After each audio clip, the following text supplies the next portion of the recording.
Hello and welcome to Bad Gays, a podcast all about evil and complicated queer people in history. My name's Hugh Lemmy, and today we have a very special guest. It's Michael Huldt from the environmental history podcast, Worm from Home. Welcome, Michael. Thanks, Hugh. Very nice to be here. Very nice to have you. Yeah, I'm very excited about today's episode. Let's get straight into it. Who are we going to talk about? All right, today we're going to talk about an 18th and 19th century scientist, traveller, and very likely homosexual, Alexander von Humboldt. Great. It's a good combination of things. Absolutely. Gay geography teacher. Yeah, exactly. Alexander von Humboldt was born in 1769 in Berlin, in Prussia at the time. As the von in his name suggests, he was born into some nobility, not the very highest echelons of the Prussian class system, but his father had come from a noble family in Pomerania. He had been a major in the Prussian army and had certain military honours bestowed on him, and Alexander's childhood was one of considerable material privilege. He spent some of his childhood living at Schloss Tegel. The castle? It is a castle, yes, it's a castle near Berlin. And there was considerable wealth in the family and an expectation that he and his brother Wilhelm would follow their father into sort of Prussian service, maybe not in the military, but at least into the civil service. But unfortunately, his father dies when Alexander is only 10 years old. Oh, wow.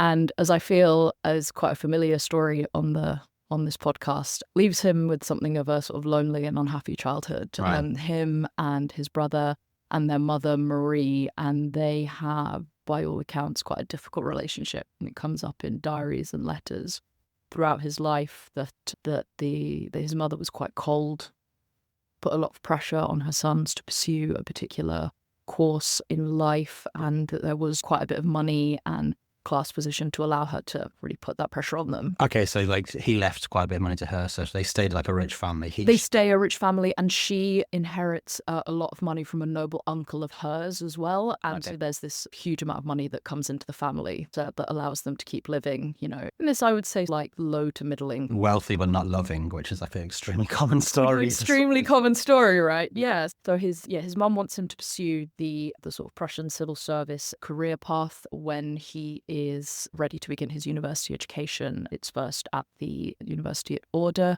which has a finance program that his mum particularly wants him to study. It's also fairly close to where the family are living, and you very much get the sense that she wants to keep him close physically and emotionally to follow the right track for the family. But young Alexander didn't really want that, and he doesn't like it very much. There's stories from family friends and from other family members that he spends a lot of time as a kid collecting bugs and collecting rocks and going out into the countryside, and it's this interest in the natural world, but also very much of a piece with that at the time of collecting and finding specimens. But he dutifully goes to Order to study finance, but he's only there for about a year, and then he ends up transferring to Göttingen and eventually to a mining program at Freiburg, I believe, where he doesn't maybe get to do quite what he wants in terms of being outdoors with all of the birds and the bees and in nature, but he's studying geology, he's thinking about rock strata, doing that sort of thing.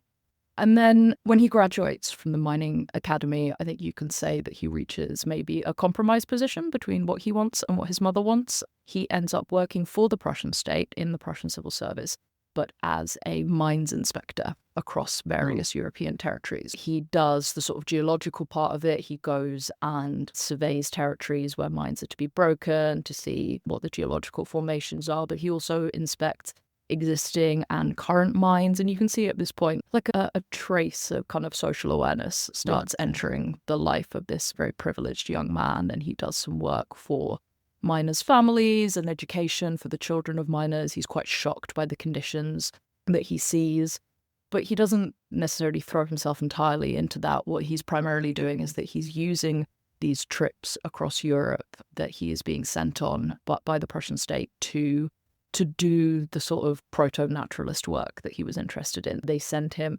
across the German territories, and he's there collecting bugs and making plant observations and not really that interested in the mine work itself, but it turns out that he is quite good at it. So he keeps, I think in his mind, maybe not quite half-arsing, but ticking the boxes on these government visits that he has to do. But he does it so well that they keep sending him further and further afield. and give him slightly less engineering and mining related and more diplomatic missions to do as well. He ends up traveling to Switzerland for a while, which becomes really important later because in Switzerland he gets interested in observing plants that grow at different altitudes and in different temperature zones in the Alps. And I think you could talk about it as being like a period in his 20s where he has like a workable compromise, right? He wanted to get away from home. He wanted to not just be sitting civil service exams and following in the family footsteps. And he's found a way to do that to an extent, but he's still very tied to family because that's where the money is and also how it can be in families. Him and his brother especially have, a really fraught relationship with their mother. And in the 1790s, she becomes ill. Okay. And there's a big family expectation. Should him and Wilhelm, should they move back home? Should they care for her? How much should they be involved? And they tussle back and forth between that. I think Alexander avoids it as much as possible. And then she dies, which has a big emotional impact, I think, but also a big material impact on him. Suddenly there isn't this sort of tie that binds him to the last vestiges of family expectation. It's very freeing for him. I think it's one of his friends writes a letter to him that says something like, "Oh, I imagine that this is nothing but a relief for you, the death of your mother." Oh, wow. Yeah. But it also leaves him a considerable amount of money. There's this part of the fortune that he inherits that's now his to do as he wishes. And while she'd been ill and as he'd been working, as I said, he'd been traveling further and further afield. He'd gone to Switzerland. He'd also made his first trip to London and to France. And this is a sort of combination of kind of hanging out in urban centres and becoming a part of quite cosmopolitan intellectual life. And we'll talk about that a bit in a moment. So he's engaged in the more like book side of things and those sort of conversations, as well as he's not just like a guy out in nature who's like, Exactly. He sees himself within that context of the Enlightenment that's underway at the moment. Exactly. And there's a polymathic tendency towards all of this. And he, throughout his life, he is friends and in correspondence with other scientists, but he's also very good friends with Goethe and goes to stay with Goethe quite a lot as a young man. And the two of them talk about poetry, but they also talk about plants. They take walks together. They talk about nature and writing. So there's very much the kind of the practical and the intellectual in his they're very married in his scientific life. That's very interesting to know that he was friends and corresponding with Goethe, because I feel like he's very similar to Goethe in the Anglo imagination or in Anglo history, like as an English person. People, if you leave a sort of English speaking environment, if you go to the sort of continental Europe or you go to South America or the rest of the world, basically, Alexander von Humboldt is like one of the most famous scientists out there. He's equivalent to Darwin. Yes. In the same way that Goethe is one of the biggest poets in the Yes. world. But because of sort of British antipathy towards Germans from the First World War on, he's written out of the English education system. 100%. My brother is an ecologist, and I was telling him about this episode, and he said that after Jesus, there are more places named after Alexander von Humboldt than anywhere else in the entire world. That's fascinating. And yet I know almost nothing about him other than a few things that I've read. Yeah. So it's interesting that you say that. A lot of the biographical detail from this episode comes from a book called The Invention of Nature. Mm-hmm. It's published in 2015 by Andrea Wolf and is explicitly an attempt to reinsert Humboldt in what she thinks is his sort of rightful position within the Anglophone canon of intellectual figures. And she talks about him very openly as a sort of forgotten figure, as someone, again, as you say, whose name is everywhere. There are hundreds of places named after Humboldt, a lot of them in the Americas, North and South America, but there are geographical and topographical features as well. Again, a lot of them in the Americas because he did travel extensively across North and South America. There are mountains, there are bays, there are glaciers, and then there's all of the wildlife and the plants as well. Dozens of different plants and animals are named after him. Some of my favorites are a squid, a toad, a penguin, 2 different snails, all sorts of plants, and there's even a Humboldtine mineral, which I think is a nice little nod to his beginnings, in mining and geology and doing that sort of surveying. I don't know what they make out of Humboldtine, but it does exist. I feel like having a penguin named after you is like one of the peak achievement pets, like of all the animals, you Yeah. don't have to, like maybe an elephant or a penguin. Yeah, like something a child would think is really cool. Yeah, They'd be yeah. right to think so. Yeah, there is this huge footprint that he left on especially kind of natural science and geography. As you say, and as Wolf's argument is that for a variety of reasons, and post-war anti-German sentiment being one of them, but maybe not all of it, in the big kind of pop cultural Anglophone canon, he is not up there with Yeah. Darwin, for Yeah. example. But you think he is probably actually of that status? I think he is of that status, and I don't think that is an entirely purely positive thing to say about a Okay. person. I think that what really comes out in his story is this enormous and often as well quite radical contribution to Western knowledge making and Western science, but much as with Darwin, one that is just intractably enmeshed in empire Right. and in colonialism and in the travel and trade and funding and political networks that were present at the time. And if you wanted to take that one step further into the sort of science that was creating, Yeah. he's very much of that late 18th, early 19th century polymathic era. He's been a huge influence on people after his death, but in his own life as well. He was a member of every Royal and State Society for art and for geography. He had honorary degrees. He was widely published. He was widely read, and in his lifetime was a celebrity. And he has this very interesting relationship within his lifetime between what he was doing as a scientist and as a geographer and the huge amount of violence that was undergirding this development of a certain kind of science and a certain kind of knowledge in the imperial core, which we will talk a bit about in a moment. Okay. I'm getting ahead of myself. So his mum's just died. His mum's just died. He's gone to the UK. He's gone to the UK, and then he's in Paris. And he really wants to do a big expedition. He'd met someone who had been on one of the Captain Cook expeditions. He's heard about these, what are to him, faraway places. And what's really interesting about him is that he wants to not just go elsewhere to find nature, although that is a part of it. He's really keen on comparing what he has found in Europe in terms of plants and animals and weather phenomena to what happens in other parts of the world. And he's starting to develop this, and this is his big conceptual intellectual contribution, is that within the European scientific canon, he is starting to push against the grain a little bit and develop this view of the world as a fundamentally connected place. Really, really, really wants to go. So he's seeing a relationship, but he's not just being like, oh, here's this exotic place full of all these weird animals and plants. Exactly. He's like saying, okay, that what we have here has some relationship to what's going on over there. Exactly. And this is the sort of, that's like the beginning of a theory that he's developing, and he wants to collect data for it. So he meets a French botanist called Aimé Bonpland, and we will talk a lot more about him in a moment. And the two become friends, and they want to collaborate together scientifically, and they end up basically both looking for a journey that they can join. And Humboldt has a lot of money. He doesn't need to find somebody to fund him, because after the death of his mother, he's inherited like a significant windfall. But they need somebody to send them. It's not the kind of money where they can get their own boat and their own crew and all of this. Like, they can pay their way, and that is going to cost a lot. And during his lifetime, he will use up his inheritance in his expeditions and have a real sort of life of feast and famine of when he's like living off the charity of friends and when he's got money coming in.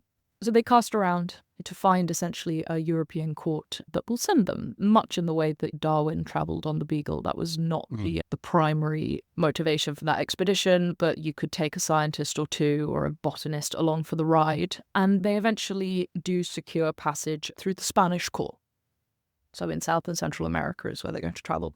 And I say that you could go along for the ride with these sort of colonial expeditions, and that was true, but it was very clear and explicitly clear at the time, and everybody involved knew this, that you would be collecting scientific observations that would be taken home to Europe and then see how they could be fed back into the colonial administration. So if you found, for example, interesting minerals that could have an economic value, you were to catalogue those, observe those, and then decisions could be made as to whether those would be mined, whether new territories would be taken to exploit that natural resource. I want to be really clear that no one involved in this is under any illusions that whatever it is they'd like to do with this knowledge and this information, that if you travel in this example with the Spanish court, you are doing it for the continued economic health and development of the Spanish state and the Spanish state as a colonial enterprise. Right.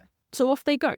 And they travel for 5 years, Bonpland and Humboldt together, between 1799 and 1804. So his mother's died in 1796, and by 1799, he's found a collaborator to travel with, he's found someone who will take him, the money has got together, and you can imagine here, we're very late 18th, early 19th century, they're not just booking air passage, they are waiting for weather conditions to be right, they're waiting for ships to be ready, so there is this sort of 3-year period, and then finally he's away.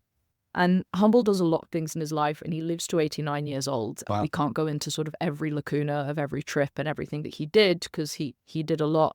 But this trip to South and Central America, and then a bit of a trip to North America sort of after it, this is really core in terms of what develops him as a thinker, in terms of the finds that he makes, and in terms of the publications that then begin to make his name in Europe. So this is a big, important trip. Is he at a similar stage in his career as Darwin was when he went on the Beagle?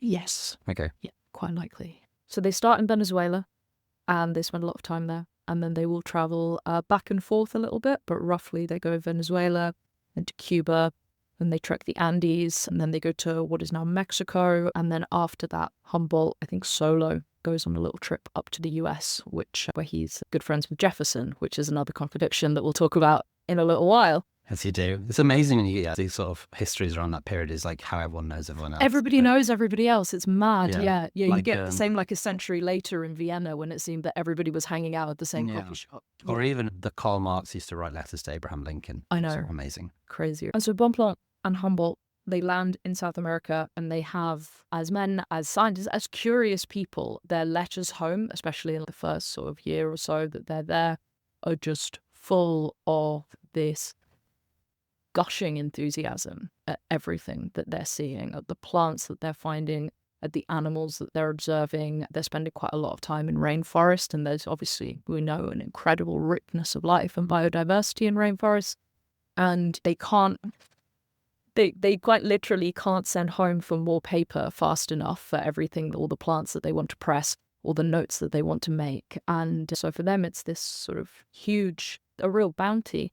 And as I say, Humboldt had gone out with this idea that maybe there were these connections between things in nature, which set him not against in the sense that it made him some sort of heretic, but it was against the grain, I think, a little, of a lot of the predominant scientific thought in Europe, and scientific thought as it had become to develop through European colonialism as well, which was quite heavily focused on the practice that we call taxonomy, where you do find relationships between things, but primarily you divide things up. And you think about, how is this beetle different from this beetle? And how is this vegetable different from this vegetable? And mentioned at the very beginning of the episode, and Humboldt as a child, the collector impulse is very much in there as well. You want to get your full set of beetles. Or you want to find a new one. You want to find a new one, and you want to find that to complete a gap in a set. Yeah. And Humboldt obviously was educated in and grew up within that thought. And it's not like you can't learn anything doing that. Taxonomizing things and thinking about differences is a really big part of what leads Darwin towards thinking about variation and characteristics and evolution. But it's missing this huge piece, which is about the environment and its participants as a system and as an ecosystem. And so Humboldt's really big conceptual contribution is introducing to European modes of thought, because it definitely existed and has existed in other ways in other parts of the world, but into this ascendant European mode of thought, the idea of nature as a whole, of something that is interconnected with all of its parts, of nature as a system, of a cycle, as a relationship between entities where when something changes in one place, it will have a knock-on effect elsewhere. This also did exist within Europe, just not necessarily within that framework of Enlightenment thinking. Exactly. Like, Exactly. I'm sure within like peasant communities and religious communities, Hildegard von Bingen. Sorry. Yes. No. Completely. My favourite, she is talking about Viriditas some Yes. 800 years earlier. Yes. And about the nation interconnected ecosystems of greenness. Yes, exactly. But it wasn't Very specific. Yeah. But yeah, in not just in Europe, but in this very specific mode of thought, this very specific type of knowledge production. And he wants to show that through particular types of evidence gathering as well, right? And what he finds in South America is a huge amount of good evidence for this theory. And as I say, him and Bonpland, they were collecting an enormous amount of data, but Humboldt was also beginning to schematize this data to give it meaning. You can collect all the plants that you want, but what is the story that you're telling about them? How are you presenting that information to say something? Spell this out for someone who's pretty scientifically literal like me. What he's saying is not only are these different categories of animals and plants, blah, blah, blah, blah, but what's actually important is they exist within, as you said, like ecosystems. They can only exist because of each other. They can't exist independently, and they therefore linked in that way. Yes, and that there are global tendencies for how life will occur in different places. One of the things that they do quite a bit is that they hike in the Andes, and they also hike a couple of volcanoes. And something that he starts doing is he starts collecting and making drawings and written observations of plants that he finds at different altitude levels. And then he deliberately goes back into his notes of similar observations that he had made in the Alps. And he thinks, okay, if I'm at this altitude level in Europe and I'm at this altitude level in Venezuela, and the temperature is roughly so, and the terrain is roughly so, are there similarities between like the plants? All the plants that are grow smaller, here? All the plants are smaller, or maybe they have particularly wide leaves, or maybe they flower in certain ways. Okay. And he starts making those connections. So he's thinking not only about, is this plant connected in some way to this plant? He's thinking this plant in Europe and this plant in South America, they share common characteristics, not coincidentally, but because they grow in a similar environment. And that environment in Europe and that environment in South America will have similar effects on what type of plant will grow there. And within that European body of scientific thought at the time, that is fairly revolutionary. Yeah. And one of the most famous pieces of work so as him and Bonpland, they're writing and producing so many notes, so many observations, but there's this piece of work that starts to tie it together that Humboldt publishes when he comes back to Europe in its sort of final form, but there are early sketches and notes for it, early versions that he starts making while he's still in South America. And it's actually a beautiful piece of information presentation. They hike a mountain, which I'm going to probably mispronounce, but it's called Chimborazo. And as they hike, everywhere he finds a plant, he makes a note of it, makes a note of its features, and starts to create a cross-section drawing of this mountain with the elevation marked very carefully, however many 100 meters, all the way up, the temperature in that zone, the humidity. They bring a lot of equipment with them for measuring all of this, and we'll talk a little bit about the labor involved in that in a moment.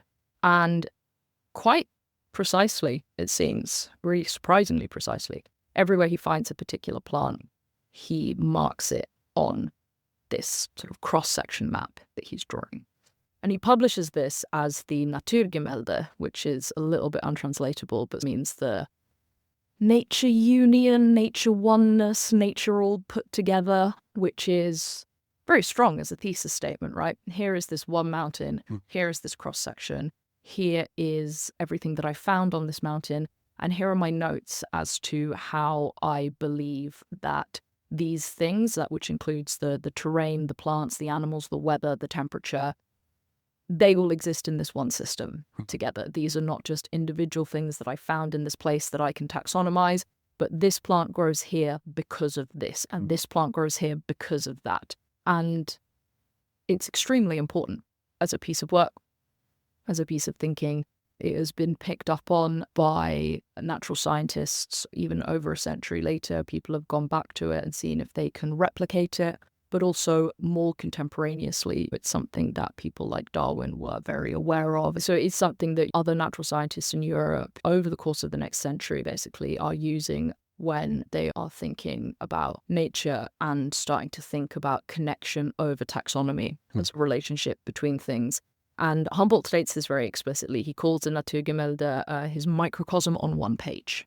And this idea that you could have on one mountain relationships between entities and nature, and that those relationships could then be echoed with, for example, the relationships between plants and how they grow in the Andes and plants and how they grow in the Alps. That was an incredibly powerful idea. And there's an interesting flip side to this in terms of his diaries that he writes while he's in South America, and he writes thousands of pages of diaries over this 5 years. He is also one of the first sort of colonizing Europeans. Obviously, many other people had noticed this already. Of the colonizing Europeans, he is one of the first people to notice, or at least make a note that we have, of an explicit relationship between colonial practices of extraction in colonized territories and climate and environmental change in those territories. His are some of the first notes we have from a European perspective, where I believe it's in the early years in South America, he starts making notes about patterns of soil erosion in an area of forest, and then connects that to deforestation that's been carried out by the Spanish, and puts that together and writes quite explicitly. And I believe he does feed this back to the Spanish crown as well, to say that because you are felling so many trees here, this is making the soil much poorer in this other area. And it's one of the very first of those observations from the colonizers' perspective that we have. And I always think that's interesting, because it really puts the lie to this stuff that's, didn't really know about climate change till the 1970s. It's just like, we knew. Yeah, of course we knew. Obviously, the people who we were colonizing, they knew it in much more detail and more directly, and, had to think about it a lot, so would have known a lot more. But even from the perspective of the imperial core, we knew. But he put these things together as well because of his sort of intellectual work on ecosystem. Exactly. He's thinking about the relationship between why something grows or does not grow somewhere, and the kind of the quality and the texture and the state of the land that it's growing on. Yeah. And he sees these changes in land, and he connects that to this deforestation. I've thought about this a lot, and I've thought about whether you can think of Humboldt as someone who does a lot of good and valuable work in spite of being enmeshed in these colonial enterprises, or whether he's somebody who had, quote unquote, to travel in this way in order to be able to do the work that he did. But I'm not even sure that you can say, oh, it's a little bit this and it's a little bit that, and it's half good and it's half bad. I think it is all so enmeshed. He is thinking really deeply about connectedness, about how plants in Europe are mirrored in plants in South America. But ultimately, he takes that knowledge back to Europe. Like, he cannot escape from an extractive relationship of knowledge, even as he begins to make these early criticisms of the extractive relationships with the land. And you see this come up again and again. There's this real contradiction at the core of a lot of what he does. He was quite well known in his time, and quite a bit is made of it in the Wolf book as well, for being anti-slavery and for writing against slavery. And from his diaries and letters, the story goes, and I don't think we have any reason to disbelieve it, that in one of the first port landings that they make in South America, from the deck of the ship, he sees for the first time in his life human beings being sold at market as though they were property. And this horrifies him, as it should. And he is able to tie it explicitly to the existence of sort of Spanish colonizing forces in South America. He writes quite extensively against slavery. He doesn't go home. He doesn't stop taking the money from the Spanish crown to do these things. And he doesn't at any point in his life. It's not that he just stays on that trip. Once he goes back to Europe, keeps taking patronage from whichever kind of royal house or state structure he can take it from. There's always this kind of beginnings of a criticism, and then sort of being sucked back into the material basis of the world that he exists in. There isn't quite enough escape velocity to get out of having the ability to go to royal houses and ask for money to research, or to go to sea captains and say, hey, can I come along on your boat with whatever plundering you're doing? And I think that stands out really clearly, because he would write a lot about emancipation and about being opposed to slavery. And there's an interesting rhyme there, right, with his great friend Jefferson. Yeah. You have this European guy, and he's anti-slavery, and he's starting to write on the sort of environmental and some of the human sort of evils of colonialism. But he spends quite a bit of time after his South America trip in North America. And he's not just spending it in North America, like he's hanging out with Jefferson at his house. They're buddies. And part of the reason he wants to do that is because that for Humboldt, or at least a lot of what he wrote in his life, the United States was a real liberal ideal for him. That was something that he thought should be emulated. And to him, I guess it stood as in contrast to the sort of colonialism that Spain was engaging in the South, when you could make, I think, some very strong arguments that really it was all of a piece, maybe at slightly different historical moments. And Jefferson owned people as though they were property. Yeah. Famously, hundreds of people fathered children with women who he owned as property. Yeah. And was held up for a long time as a liberal emancipator, and then that has been revised in light of those sort of material facts. I find that quite interesting to think about. But Humboldt, there's like a sort of relationship. I mean, I guess it's super complicated. There's a relationship with power. There is a big difference between taking the boat along with those people and then Jefferson owning people. There is a big difference. But I think there's also, like, there's this real ambiguity at the core of his decision making, having set himself quite openly against slavery and its practice, and then, to have to take the boat because you want to go and do the science. That's one kind of choice. You might say it has its moral compromises. To be then personally good friends with a slave owner. Yeah, that's true. It's interesting. But I think a lot of this is explained, not justified, but explained by this romantic liberalism, right? Like the United States was, for Humboldt, the kind of ideal. He writes that several times. He was also not quite personally involved, but he's implicated in anti-colonial struggles in Bolivia as well. So after he comes back from South America, he spends time living in different urban centers in Europe again, and he spends time in Paris. And he becomes friends with Bolivar, who is in Paris. Again, just another one of these, this is this incredibly famous person who was important in history. And they were buddies. They were hanging out together. And for those who don't know, Simón Bolivar was a sort of great South American revolutionary leader. That's right.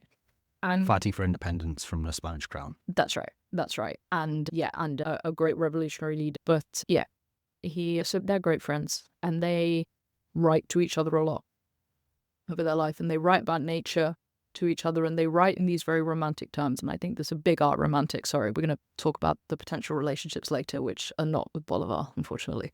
But so that would be scandalous. That would be very scandalous. But and Humboldt is this sort of, and of his time, there is this kind of liberalism with a big L and romanticism with a big R. And it's interesting to think about how, I'm not the first person to say this is not my theory, but romanticism developing in response to and along with industrialization at home, as well as industrialization as part of a colonial project, right? That one of the responses that people, especially in the imperial core, had to both steam as a technology, but then capitalism as an extractive economic technology, was to withdraw into a view of nature that was very romantic, was thought to be inherently good and inherently pure in a way that the human world and the man-made world was not. And you can very much see how you begin to come to conclusions like that if you see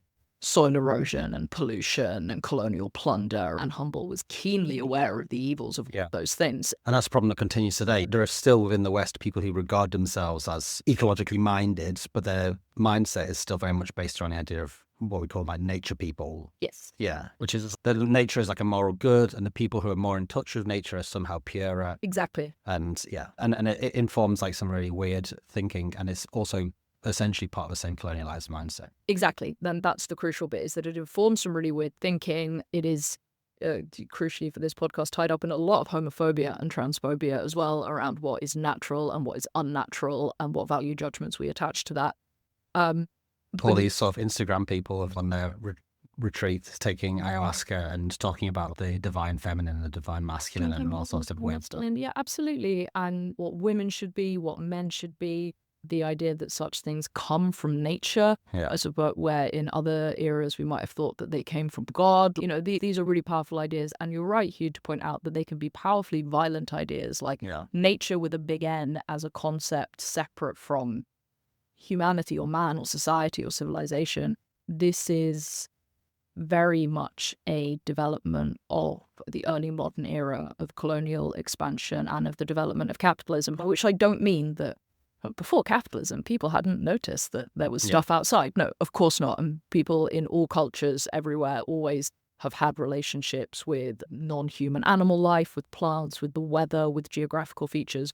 What I mean is that the particular relationship with those things that we have at the moment and have had for maybe the last 300 to 500 years is one of casting nature as all the things that is not society and is not productive and is not to be paid for, but is often to be exploited and used as a resource in the sort of creation of wealth. And you can see that in deciding that we'll go and look at nature, quote unquote, in South America, and then the wood that we want or the ores that we want. All this stuff is free. So all this stuff is free, It's and natural. that extends 100% to human beings and their labor as well. And those ideas of nature are crucial in structuring both the genocide and exploitation of indigenous nations all over the world where Europeans colonized, and also in the violence of the transatlantic slave trade as well. Like, obviously, there's a lot of This is more factors there, but this is more Ben's wheelhouse. We should really here to talk about this, and maybe we can talk about it a bit more later as well. But also that concept of the nature of like nature peoples and having a more real, quote, natural relationships to the world is also a big sort of foundation in the establishment of a homosexual identity in the 20th century, 19th and 20th century. That we talked about this a bit, I think, in a Lawrence of Arabia episode, and Ben has written extensively on it. But that people who were facing homophobia, which was generated by this colonialized system, looking at peoples like indigenous peoples and colonized peoples and saying like they're up to this perverted, godless sodomy. Then later on, people who identify as not necessarily homosexual, but inverts or of that type, one of us basically, will then look to those people and say it's natural because they do it. Because they do it. And they are outside of civilization, so it must be natural. Yeah, and then more pure. And then, of course, that, which I imagine we might well tie into here and comes up again in the Roger Casement episode, is that then there's also a sort of fetishization of indigenous people, like a literal sexualization of when people were going over and having sexual relationships with people who, they regarded as somehow more in touch with the world and their body and their sexuality. For sure. And even to say that these people are more in touch or that they are outside of these violent parts of civilization, and even that, it contains so much of that violence, right? Like, why are they outside of civilization? Why do you think that? Why have you put them there? Why do you consider some civilization to be uncivilized and some to be within our remit? But this is a great lead-in. Thank you, Hugh. Let's talk about some of the gay bit. Yeah, who's he fucking? So it's an interesting historiographic note here in that the intellectual and working and friendship areas as well, not just the professional but the personal, of Humboldt's life are extensively well documented and have been really delved into a lot by historians. When Woolf is writing her book that comes out in 2015, yes, she is reintroducing this figure to the modern or the current Anglophone world, but she has a wealth of resources to draw on, primary and secondary. His friendships with people like Goethe, Bolivar, they are very well documented. He kept extensive diaries. He published loads.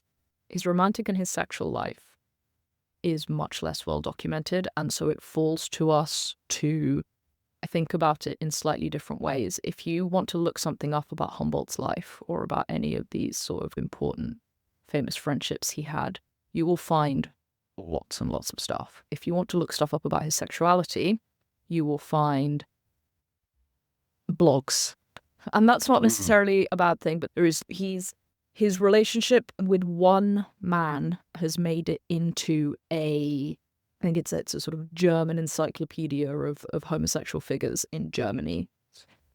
it is entering the kind of quote unquote respectable core literature. But even Woolf, when she is writing this book published in 2015, she touches on it incredibly lightly. I wouldn't say she ignores it completely, because she doesn't, but she touches on it incredibly lightly. And it's a really good book that she writes. It is deeply researched.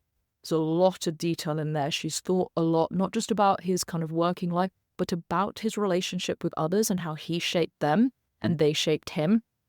And this sort of sexual and romantic part is conspicuous by its absence. And I remember I read it about 5 years ago for the first time. I got about a third or half the way through. I thought, can you hear a gay vibe here? I can't put my finger on it.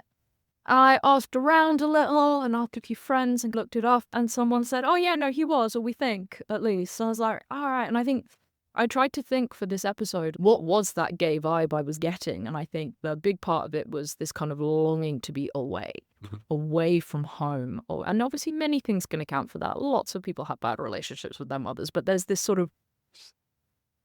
thread through his life, and Woolf makes a lot of it in what she writes, that whenever there are like delays to trips and delays to vessels because of weather, when funding can't be found for a particular trip, that it takes this huge mental toll on him. It's very itinerant. A life, he lives in so many different cities. He's often living with friends. Yeah, He walked at gay speed, powering down the boulevards of Paris. Exactly. And I think there's this sort of, what I think makes him such an interesting figure and quite an instructive figure to think about today, is there's this constant sort of insider-outsider kind of vibe. Like he is an insider to the Prussian aristocracy and to the sort of education system of the Prussian state and to the sort of intellectual circles of Europe, but always with this sense of like discomfort and of being on the move and of needing to get out and of needing to discover more. And he is anti-slavery, but friends with Jefferson. He is got a putative sort of eco-anti-colonial analysis, but here he is again taking money from European states to go and do more research, and that constant flip and ambiguity, which I think is heightened by his purported queerness. We don't know as much as I would love for us to know, especially as his non-romantic and non-sexual friendships we know such a wealth of detail about. Part of this is almost certainly because his sister, who we didn't talk so much about, is closer with his brother, but his sister, on his death, burns all of his letters. Oh. Obviously not all of his letters, but of the ones that she got her hands on that was in his house at the time, because we cited other letters of his, but yeah. She burns all of his letters. Now, there could be many reasons for doing that. It could be out of respect. He could have asked her to. It could be just because it was garbage and she was going through his house. But there is a general consensus emerging that she likely burned his letters because of how gay they were. And that would have been scandalous. So one of the things that I think is interesting about his life and his sex life, and that is in a very bad gaze mold, is that as far as we know, not entirely, but a large part of his sex life takes place abroad and in the colonies. But what we do know is that some of that likely took place with other colonizers, let's put it that way. So we don't have a solely Roger Casement relationship where it's his gay man who is traveling and he is only having sex with local men and only exploiting his position in order to be able to do that. We also have at least rumors of affairs with the locally installed aristocracy in South America and that. But it starts at home, and I think quite an unhappy youthful affair with Reinhard von Heften, who was a Prussian military officer. Nice. And I love this idea, and obviously projecting loads onto it. But that you come from this sort of Prussian military family and you have this sort of first unhappy kind of love affair very much within like the home field. Yeah. And then you get away and you go somewhere else and you do something else. But yeah, Reinhardt was a Prussian military officer. They met when they were both in their 20s. This is the relationship that has the most, if any, quote unquote, serious scholarship around it, that at least one or two German historians have looked at seriously and thought about as a homosexual relationship. We know that they write to each other extensively. We know that Humboldt keeps writing to Reinhardt when he goes abroad on his first expedition and he's away for 5 years. And we know that his letters to him are, at the very least, very romantic. They talk about not wanting to wait for him, not wanting to be away from him, wanting to be close to him.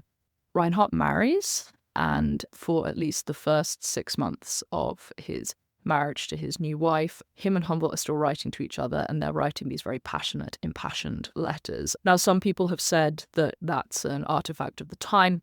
Yeah, the Men romantic would friendship. express Yeah. this kind of romance towards each other. And that is true, but I also don't think, as far as we know, that Humboldt was writing to Goethe, talking about how much he longed to be with him. And they were really good friends. Yeah. They were really good friends and had this profound kind of intellectual impact on each other. There is a rumor that I've not been able to verify from any primary sources that Humboldt at one point even wrote to Reinhardt with a plan that he, Humboldt, Reinhardt, and Reinhardt's new wife, they would all live together in the same house, which feels very kind of early 20th century sort of design for living ménage ou régime style. Yeah, I don't know how that would have worked out. Or but- Ian Forster ended up with that arrangement, right? Exactly. It feels like it belongs to almost a century later as a way for working things out. Unfortunately, that is just scurrilous rumor. I haven't been able to find that letter, but it's fun to think about. But yeah, this guy gets married, and haven't we all been there? It's sad. So they carry on sending these letters for 6 months? They carry on sending these letters for kind of 6 months, and What, he the does wife write puts to a him. stop to it? We don't know. We just know that their relationship ends. Whether their relationship was ever physical, we don't know. Gun to my head, I think it probably was. I don't think it was just a sort of letter writing binge. There's like a fervency in there. But again, that can also be quite difficult to read in the past, right? Yeah. If I was writing to someone like that now on WhatsApp, you'd be like, oh, You'd be yes, sexting. exactly. And you'd be like, oh, yeah, they were probably fucking. But it can be hard to say. And then there is Aimé Bonpland. You'll remember Hugh, told you a little while ago that him and this guy, they spend 5 years together on a boat and traveling around the South America and living in the tent. And look, what we know about Bonpland is that he never married, which is no crime, but he did never marry. Nor did Humboldt, by the way. Okay. And we know that he was considered to be rugged and handsome. I've looked up some pictures of him and I don't really see it. Humboldt was quite a pretty boy. I was going to say. Showing you some paintings of him earlier, and yeah, he was quite pretty. And Bonpland is a bit more of the sort of the rugged French explorer. Sorry, I'm going to have to look up a picture to see. Yeah, of course. So that's not so handsome. Oh, I see it, yeah. Yeah, he's got this sort of quite sweet, pretty face. I just think it's funny that a face like that spent most of his life like outdoors digging for beetles and stuff. There's a certain kind of delicacy and softness around him. There's an especially gay painting of him where he's looking out over a mountain and holding a pink flower and wearing this pink little waistcoat. Yeah, it's my favourite of him. But yeah, we know that him and Bonpland travelled for many years together. We know that they were, as well as academic or intellectual collaborators, we know that they were very good friends. We know that it was commented on by others that whenever Humboldt set off to travel somewhere, he would always pick a handsome male companion, and that back home this was something that people were like tittering behind their hands about. Okay, yeah. And we know, and we're going to really square the bad gay circle here, is that we know that both of them, while they were in South America, were writing in diaries and so forth about the beautiful bodies of the beautifully masculine American men that they encountered, which were almost certainly indigenous people rather than settlers that they were writing about. So we have at least some documented evidence that both Bonpland and Humboldt had that kind of fetishized sexual sort of response to indigenous colonized people they encountered. I have no evidence one way or the other whether there was any like actual sexual contact between either of them and any of the like indigenous locals they met while they were traveling, but that they were at least participating visually in that kind of dynamic. They were looking respectfully. Quite disrespectfully, but whether it was more than that, unfortunately, we just don't know, in part because of the burning of all the letters and in part because of the sort of things that not everyone was keeping like a black diary of everyone. Yeah, like why would you write that stuff down? If you had to make a decision, I think it's very likely that him and Bonpland were both gay, but they weren't necessarily gay together. And that they travelled around. There's some kind of interesting stuff later in life where Humboldt wants to take another trip. He does take another big trip later in life that we unfortunately know a lot less about. But he does take this big trip to Russia at the expense of the Tsar this time and like into the Urals to extend his work, having gone west to compare findings to Europe. Now he wants to go east. And he does write a lot of letters to Bonpland from London, I believe, being like, hey, buddy, are you going to come with me? And Bonpland's like, oh, yeah, I'm not sure. And Humboldt gets pissy with him. But I don't know whether that's the way you would get a bit pissy with your ex or with someone who you were like into and you really wanted them to come with you, or whether he's just like, come on, man, we have this great working relationship. I want to head out together. So he's picked this handsome young man to spend 5 years traveling around in South America with. They get on a boat and they discover they're both bonds. Sorry, that's Enlightenment taxonomy coming through there. Yeah, it is.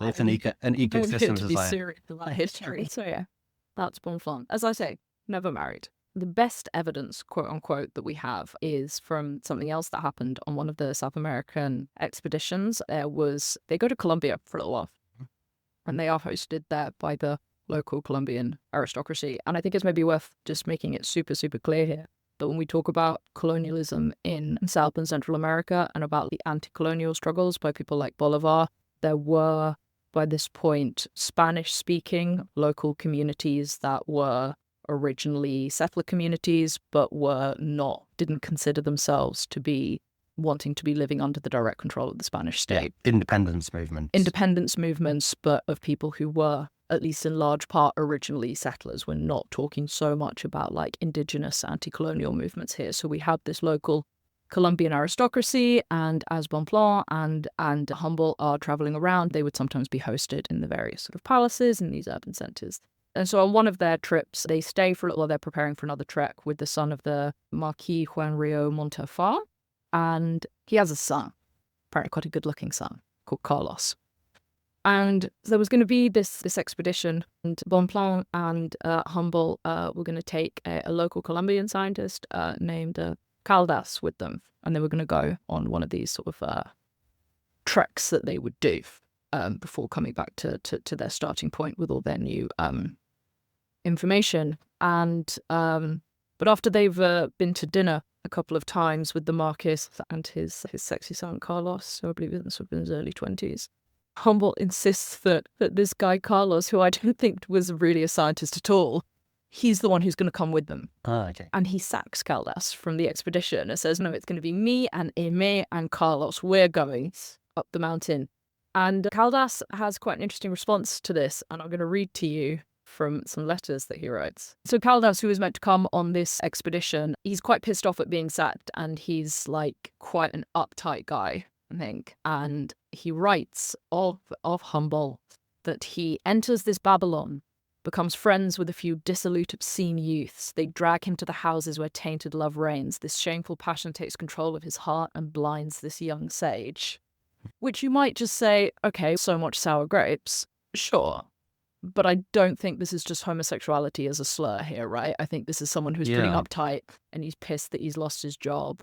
But all the things to choose as well is it's a serious accusation. It's a serious accusation. These are in private letters. It's not public, but it's a serious accusation. And then he writes later that von Humboldt left here on the 8th in the company of Bonpland and of his Adonis, who does not interfere with his trip, as does Caldas.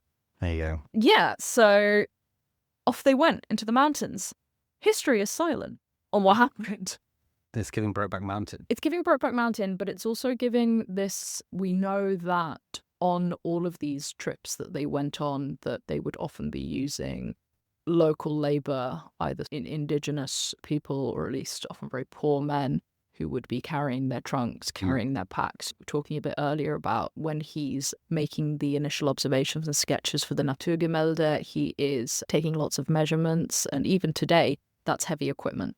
It's definitely heavy equipment at the time. You've got temperature gauges, humidity sensors, all of this stuff. It's very heavy. And you see all of these sort of paintings and etchings of these great men of science, and they're out in the wild and looking in a telescope, and they're standing on the mountain, and what you never see is like the 5 to 10 guys behind them who loved all that shit up the mountain, and history doesn't remember their names. And not just doesn't remember their names, deliberately never included them in the first place. And very unclear what Carlos, who again was not poor and was from this local aristocracy, but it's not very clear what his role on the trip was, other than to be an Adonis. And that was, so you have this an interesting and I think quite unflattering picture of Humboldt here as someone who is very intelligent in that way of real curious and creative thought, being able to make all these connections, break with prevailing contemporary natural philosophies, and he is truly so curious. He wants to get out in the world, he wants to travel, he wants to do all this stuff, but then is capricious enough to see a pretty boy and be like, oh yeah, you're coming with us now. And the scientist we were going to bring, he's not coming anymore. And to really imperil the work like that because he saw an Adonis. So yeah, it's not flattering. It's a common story. It's a common story. Is it not flattering? I mean, I don't know, maybe I'm more like Caldas here and I'm like, you should focus. Yeah, like maybe, I don't know, maybe it shows that he was a man who was not monomaniacal about his own sort of science, his own reputation, blah, blah, blah. This is true. Maybe he had a fun side and he was horny like everyone else. And he was horny like everyone else. And I think there's maybe like a little bit of sadness in there as well, in this sense that if you are going to have any kind of sexual relationship that you're going to be able to enjoy, then not only does it have to be like ideally away from home, away from Europe, but it has to be away from this town and from the kind of local class system here as well. If you're going to fuck in any kind of ongoing way, then it's got to be out on the trail. So you can't just stay in town and get to know this guy for a little while before you head off with the scientist into the hills. Like you have to take him with you because you have to put so much social and geographic distance for it to feel like it's even feasible. That's very possible as well, and that's quite sad though. That's very Brokeback Mountain. Very Brokeback Mountain. On the trail, there's different rules. So. Yeah, exactly. What happens on the trail stays on the trail. Yeah, absolutely. And then we come to the fourth sort of man in his life, potentially, and at least that we know of. And here we actually come all the way back home to Germany, where he was living as an older man.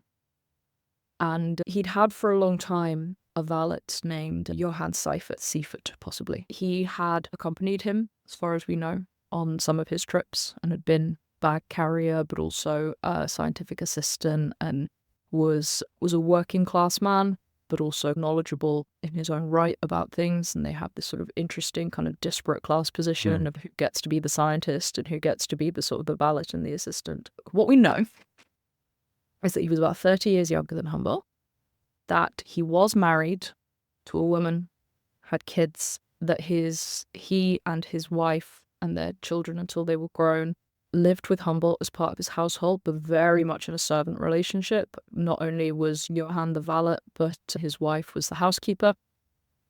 And that when he died at the age of 89 from a stroke, Humboldt left his entire estate to Johann. Oh, wow. Before his sister burned all his letters. Wow. Look, we know that it's not unheard of for men historically with very different class positions to enter into, at least putatively, or really enter into a sort of employer-employee relationship where there is like a paid labor relationship, but there is also a romantic relationship. Yeah. We know that happens.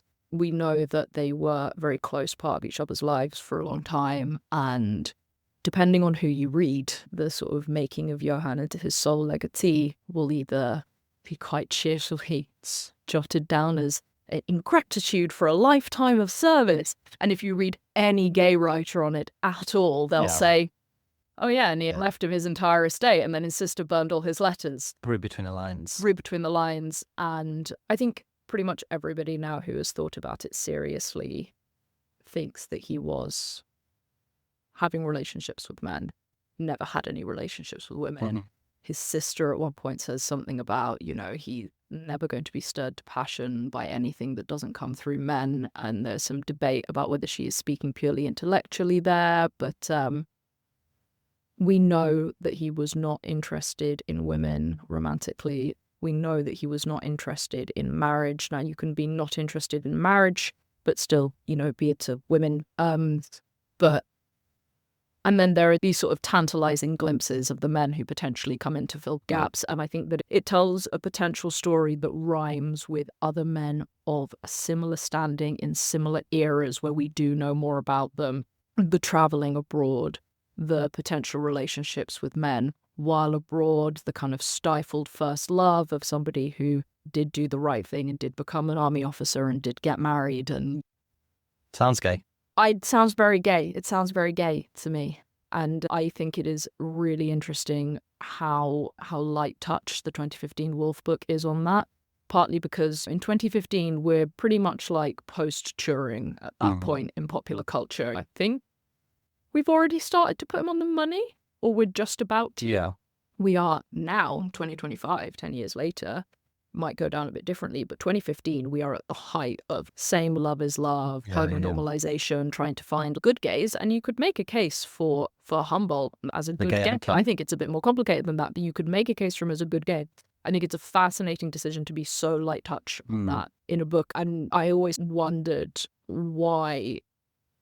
I don't think in 2015 we can say that you can't pull a sympathetic pop culture figure out of somebody who's gay. I think it would maybe have been the ideal time to do it. I wonder whether it's not wanting to dig into the discomfort of these potentially uneven sexual dynamics. What does it mean if your lover is also your valet? What does it mean that you're writing about how beautiful you find all these young men in this land that you are part of the colonial enterprise for? So I'm not sure. And it should be noted on that last point as well, but as was very common at the time, and is part of this kind of, Wolf's book is called as very much part of the invention of nature as a topic. Humboldt does, I think very much to his discredit, also dabble in the sort of contemporary anthropology of writing about the kind of racial types that he encounters. And he does that in this way that is really contradictory and ambiguous. He writes back to the Spanish crown from, I believe it's from Venezuela, about the sort of different types he has encountered, while also using that kind of, and I'm heavy quotation marks, statistical information he has gathered, because a lot of it's junk science, we would think now, but to argue for less exploitation of local people and to argue for, right, so again, really weird relationship again there. Yeah, so I don't know. If I were to be able to speak to Wolf, I'd love to know more about what accounts for that absence of sexuality in the book, and especially one that is one of the things I really like about her book is that to make the point about Humboldt as this sort of interdisciplinary character. She writes extensively about his relationships both with people and with work outside of science. So she writes a lot about Goethe. She writes a lot about Bolivar. She writes a lot about artists who were inspired by Humboldt after his death. I don't know, if I were being very ungenerous, I would say that maybe we was still in the giddy heights of 2015, post-marriage legalization acceptance. We still thought that queerness had to be both easily passed, but this sort of tragic part of a popular story. We couldn't have this sort of ambiguous relationship, because I think it was very much in Turing's favor when he was being rehabilitated as a popular figure. Obviously, both the war record, but the state killed him for his homosexuality, and that reflects very poorly, obviously, on Britain. But it's also a nice, easy, tragic story that people can tell themselves. Martyr. He's a martyr, exactly. So towards the end of his life, he's back in Europe. He's back in Europe. And does he continue doing expeditions, or does he settle into a sort of a more steady, I don't know, does he work at universities? Is he an academic? So he tries to maintain a life where he can travel as much as possible. That's very much the sense that I get. So he continues to live between Paris and London and Berlin. For a while, he ends up getting a stipend from the King of Prussia, because by this point he has burned through all of this money. Like, not someone, someone as people often are who come from a lot of privilege, didn't really care about money other than to pay for these journeys that he wanted to go on. So, but for a while he ends up as a sort of like a kind of court scientist, court explorer for the King of Prussia, and they give him a reasonable stipend to live off. Towards the end of his, not really towards the end of his life, towards his kind of middle age, there is this big expedition to Russia, and for various historiographic reasons, we just don't know that much about it. We know that he went, because we have such a wealth of information about South American expeditions, but we know that, I believe it's in 1829, there was this trip to Russia that, again, having done it once in South America and thought a lot about it and been like writing and corresponding with anti-colonial sort of activists for a lot of his life now, he's like, yeah, I'll take the Tsar's money, and because I want to know whether what was true in the Alps and what was true in the Andes is also true in the Urals. And yeah, buddy, I'd probably want to know that too, but very stuck in this sort of system of thinking. And so all through this time, he is publishing widely, and he is lecturing widely as well, not necessarily attached to a specific institution, but as a traveling lecturer, someone who's publishing. And in this very potted history of his academic life, which, as I say, is extensive, The last really big thing that he does is that at the age of 65, he starts writing this book called Cosmos. Its full title, Cosmos, A Sketch of the Physical Description of the Universe, which is no small feat. So he takes this idea about the interconnectedness of nature, which has been refined as part of scientific thought, but has very much stood the test of time, and as you say, is backed up and evidenced within several other eras and places of thought and knowledge as well. But he extends it into, let's write a history of everything. And like I say, he lives a good long life, dies at 89, he's 65 when he starts this. And what he does is he basically pours his lifetime of research into it. And he is quite polymathic, that he is mostly in the sort of natural science. So he basically leverages all of his fame and intellectual reputation and all of his contacts all over Europe, all over the world, to get in contact with as many people as possible who are experts in as many fields as possible to give him information for this sort of book about everything. So he's talking to classicists, he's talking to literature scholars, he's talking to historians. There's a bit about, I think, just like a novelist who was living in Morocco who I think wrote to someone in a personal letter or maybe wrote in his diary that Humboldt won't leave me alone and I don't know about this stuff. But he keeps writing to me being like, send me plants, send me trinkets from where you are, I need to know everything. And it is almost a tint of mania to me in a project like that. Like, I'm going to put all of my life's work into this, but I'm also going to, you can see standing there being like, yeah, I'm about to put it all together. But he does. He writes this enormous book and it's a smash hit. Now, whether it's his general scientific and intellectual contributions are non-controversial in their importance. Whether this book has had a particularly strong intellectual legacy, I think is very much disputed. But, in its own time. Yeah. And that happens, right? Yeah. Freakonomics was a smash hit. I'm not sure whether it will have an enduring... No, that's a bit unfair to Humboldt. But you can have these, massive popular smash hit books that don't have the same actual long-lasting impact on those areas of thought. The stuff that he was doing with the Naturgemälde had a profound impact on scientists both during his lifetime and afterwards. But Cosmos was a massive hit. Everyone was reading it. Royal houses were reading it. Scientists were reading it. The Queen Victoria was asking for copies to be sent to the British court. And he was, and again, what we were saying before, just because of how the sort of vagaries of history in the Anglophone world, we shouldn't forget that he was a celebrity in his own lifetime. Yeah. He was massive. Part of the reason this book is so successful is because it is by Humboldt, rather than it making Humboldt the man famous. And he continues to work really late in life when he's writing this book and when he's preparing for the Russian expedition. He's getting into middle age and then becoming elderly, and he's still incredibly active and feels like someone who would just have kept working forever. And when he dies, he leaves this sort of house full of books and papers and all sorts. And especially for the time, he lives a good long life. At 89 years old, he has a stroke and he passes. What year is that? In 1859, he dies, just short of his 90th birthday. Wow, that's an amazing period of time to live through, not Absolutely. Just in length, but from before the French Revolution. Absolutely, yeah. To on the verge of the American Civil War. Yeah, it's extraordinary. Industrialization of Europe and the revolution, liberal revolutions. Well, thank you for telling such an extraordinary story of an extraordinary life. Hi, you're listening to Bad Gays. We're an audience-supported show. We don't have a network, we don't have sponsors or advertising. It's really you guys who keep the show on the road. So if you're interested in supporting us, why not head over to Patreon, where you can listen to Extra Bad Gays, our monthly podcast about all things queer.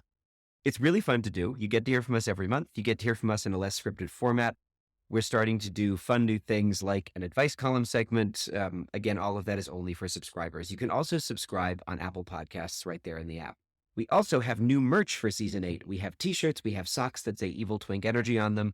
We have caps in pink and camo and black. Go check it out, all at our website at badgayspod.com. All of that helps us keep the show going and do more of this, which we love to do. And now, on with the show. Thank you, Michael. That was a really interesting examination to someone I now feel guilty I didn't know more about, because it's such an important figure, but we learn. So I guess my first question would be, what was his reputation, both scientifically and amongst the general public in his lifetime? How was he perceived as... Was he perceived as a great genius? Was there any controversy around him in the same way as there was about Darwin?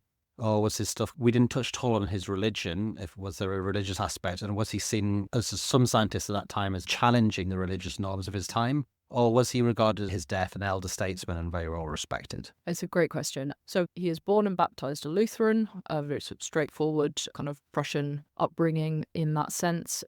Very little I've ever come across that suggests that he has any kind of active relationship with religion throughout his life, more so than the usual sort of birth, death, and marriage rites that you would attend for sort of friends and family. Yeah, he is a celebrity within his lifetime. He is considered something of a genius within his lifetime. Okay. And yes, on his death, he is mourned that way. This is not an area that I know a huge amount about.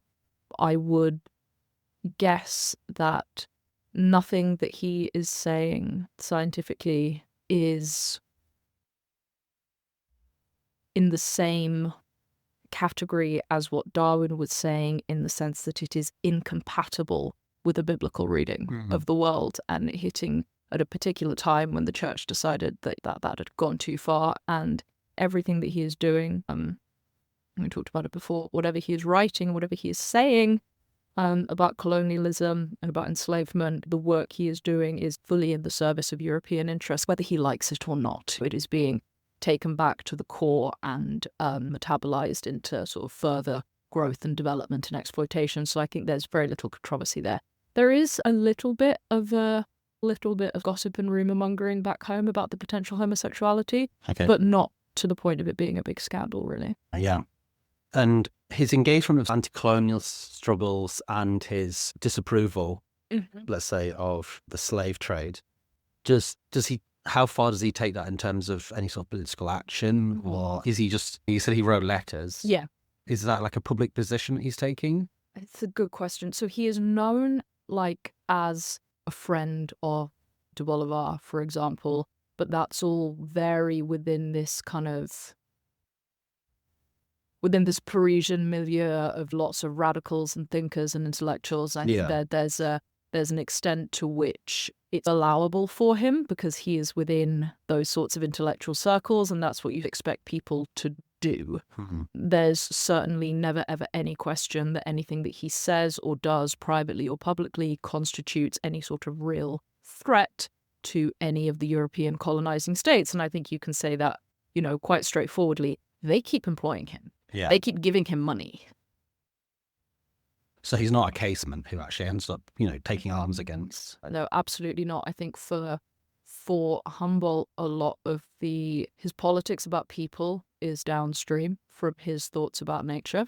And that's a fine way to be. Start with the ecology and hence get to the socialism, but he starts with the ecology and then gets to an element of liberal anti-colonial sentiment, but he does not follow through. And I think thinking about or speculating about why he doesn't follow through, or why that maybe feel like a sort of impossible way for the story to end in some ways, is constructive, because we talked about the era that he lives in, very much a man of his time in every way. But I think in a lot of ways he's a man of our time as well. I see a lot of contemporary contradictions and problems in him. He reminds me of an architect. There's only two types of architects, really. There's those who make concessions to the powerful and those who don't build buildings. Yeah. If you want to do something on a scale of building a building or a stadium, then you have to make concessions to people with money. Like, no one who can afford to build a stadium is particularly a good guy. No. And he puts that first. And then there are degrees within that. There's building Wembley Stadium, which involves working with, the FA or something like this. And then there's building a stadium in Qatar, which is using slave labor. Yeah. So it's like a matter of degrees. And so he's making concessions, and it's like the degree to which the concessions he's making are, where does he draw that line? I don't disagree with that, but I do think that he makes more than concessions. And I think this is what makes him interesting to think about. I think and maybe this is unavoidable, if you make those concessions, then you also, but he really participates in the reproduction of the world that he's forced to make concessions to, right? He doesn't just get the boat to Venezuela so he can hang out in Venezuela. He brings knowledge back home. He's so deeply tied into that extractive loop, right? He brings the knowledge back home and he does the dutiful thing, and he doesn't just publish academically. He feeds that information back into the Spanish court so that they can make further and, more efficient, which is the real kind of crucial capitalist bit here, that they can make more efficient exploitation of the territories that they've seized. And he's fully enmeshed in that. And it feels very instructive for me to think about a lot, because I am also the big baby of the imperial core. Yeah. I am also someone who can, obviously everyone's life has like material limitations, but compared to the population of the world as a whole, I can go pretty much wherever I like and look at whatever bugs and rocks and plants that I want. And what does it mean for me to do that? Ironically, I think that something that Humboldt only is able to begin to think about, which is how do actions in one place by people affect people elsewhere, as opposed to affect the rainfall or the soil erosion or where the plants will grow. But that's what he really forces us to think about, is that if you can be a sincerely curious person. You can even be quite radical in your own time in terms of the thoughts you have, and you can even start to have the beginnings of a very kind of humane and anti-colonial analysis. But if you take this action here, what are you participating in? Not necessarily in the sense of a moral politics of, oh, you should avoid this because it's immoral, more a material politics of, if I take this trip and bring this information back, what will that produce in the world? What will be the material impact for other people of that? And there's this fascinating gap between this sort of ecosystem of humanity that he never quite fully got his head around. But I think a couple of 100 years later, viewing him from what really historically is a very similar era, we are still very much in the industrial modern in many ways, and very much participating in a sort of globalized class system. I think he's very much someone to look to and say, being able to view his life from afar, what is obvious that was maybe from within his subjectivity not obvious at the time. That's my take. That seems like a good place to wrap it up. So I just have the old question: Alexander von Humboldt, good gay, bad gay, good not gay, bad not gay? Gay, for sure, in taking a very expansive definition. Yeah, absolutely gay. And I think you'd have to say some good, some bad. A curious person in a violent system, I think. Yeah, a definitional, complicated queer. Yeah. There are some aspects of the story you told me that made me feel very fondly towards him, both as a man of his time and also some of his gestures towards giving all his money to his servant is like that's a baller move as far as I'm concerned. Yeah. So yeah, he seems like a fascinating guy, and I'm going to read that book. It's a really good book. I've been a little bit critical of things that she's left out, but that's more because that's interesting to talk about. Yeah. Andrea Wolf, The Invention of Nature, highly recommended. And I've also been very critical of Humboldt because I think that's interesting to talk about, and I spend a lot of my time thinking about ideas about nature and critiquing them. But yeah, definitely a lot of sympathy to be found there as well, for sure. The title of the podcast is Bad Gays, so we have to focus on the complications. For people that are interested in learning more, you mentioned Andrea Wolf's book. Yes. What other sources do you use for this episode? So it's Andrea Wolf's book. There is an institute for research into Humboldt. I read several of their articles. We can put up some links on that online. And then I trawled through quarters of gay blogs for people who have published like portions of his letters and the rumors that were going around about him at the time. And we can include some of those as well to be very, very clear about which bits are more or less historically supported here. Fantastic. And if people want to listen to your podcast, where can they find that? Yes, you can listen to Worm From Home, podcast about the environmental history of East London. Basically, where all good podcasts are sold, Spotify, Apple, on a bunch of RSS feeds. And you can find us at Worm From Home on Twitter and Worm From Home Pod on Instagram. See that? Great. My name's Hugh Lemmy. You can find me online at hugh.substack.com. Until next time, thanks for joining us and goodbye. Bye. Bye. Bad. Bad. Bad. Bad. Bad. Bad. Bad. Bad. Bad. Bad gays. Bad gays. Bad gays. Bad. Bad. Bad. Bad. Bad. Bad. Bad.